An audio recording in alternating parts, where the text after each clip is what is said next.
నిధి ఇట్లాంటి పిల్లలు ఉండాలి ఇంట్లో. డాడీ పోతప్పుడు ఉప్పులాడాలి. బేబీ ఎందుకు సతాయిస్తున్నావు?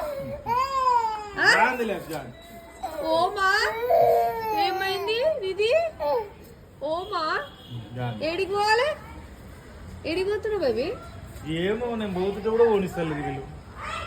వీరా వాట్ ఈస్ దిస్ వీరా? పప్పా ఫ్రెండ్స్ బర్త్డే ఉందా బేబీ? పిల్లలు ఎట్లా సతాయిస్తారు? నువ్వేమో ఫ్రెండ్స్ బర్త్డే తాగిపోతావా? నిధి కమ్ నిధి బా. ఇది బాగుంది అబ్బా మీది ఇద్దరిది. అట్లా ఒక రౌండ్ షికారు కొట్టురా పో అవన్నీ తీసుకొని. బాయ్.